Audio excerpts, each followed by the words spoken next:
That's it. The way to cure the incredible ineffectiveness and dysfunction of both parties in Washington.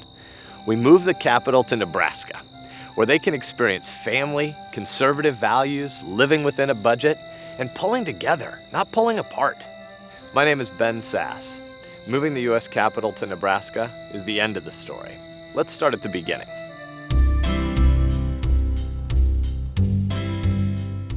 I was blessed to be born in Plainview and raised right here in Fremont. Actually grew up in that house right there. And every morning in the summer at 5 a.m., I'd ride my bike to Ronan Park. That's where the detasseling bus picked up, and we'd head out to the fields. The pastor preached the word here every Sunday morning, still does. I dreamed of playing for the Huskers and got into Memorial Stadium by selling pop at home games. I played sports there at Fremont Junior High.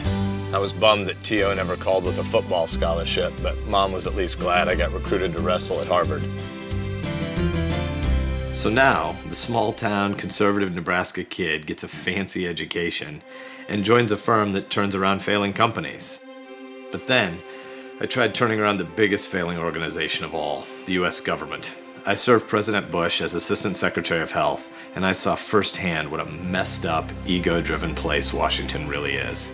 And I learned how little an Assistant Secretary of anything could fix. After that, I needed to get back home to Nebraska. Midland University was going bankrupt and asked me to become president to turn it around. Melissa and I jumped at the chance. Me? Now I'm never leaving. If we're doing something that's difficult and we come and complain to our dad, he'll simply tell us, builds character. Yeah. And if We wanted a self-propelled mower, but our dad would never get one of those. builds character, he says.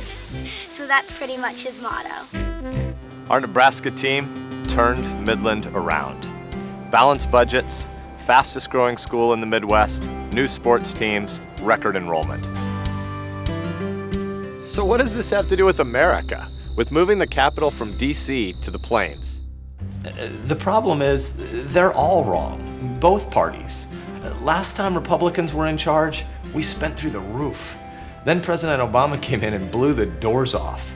The greatest country on earth is slipping away, becoming a socialist mess like Europe. The problem with the Republican establishment isn't that they're bad folks. It's that most of them don't get that we're losing our country. They just don't worry about the nation's decline like you and I do.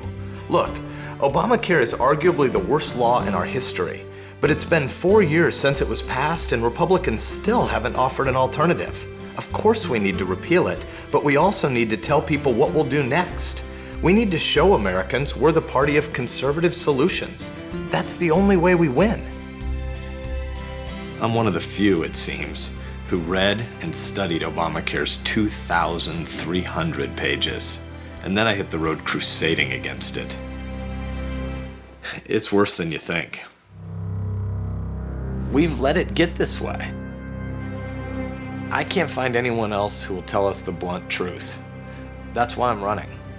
And it seems that experience turning around broken institutions is exactly what's needed right now. So let's move the capital to Nebraska and leave the lobbyists and the influence peddlers back east. We can force Nebraska's conservative values, decency, and common sense into that building. Can the others in this race do that? I don't think so, or I wouldn't run. They're establishment, and it's the establishment that's the problem. This election must be about saving our country from the establishment, dismantling Obama's failed socialist policies, and disrupting the current system, where the first priority of every politician is just to keep their own job. Then we can fight the real conservative battles, protecting our values, traditional marriage, the right to life, the Second Amendment, stopping the rampant borrowing and spending, even taking on the Supreme Court if that's what it takes. We have to choose the strongest, most conservative Nebraska voice to send to Washington. If you think an establishment insider is going to fix that place, then I'm not your guy. But if you want someone who knows the true meaning of we the people, then I'd sure appreciate your support.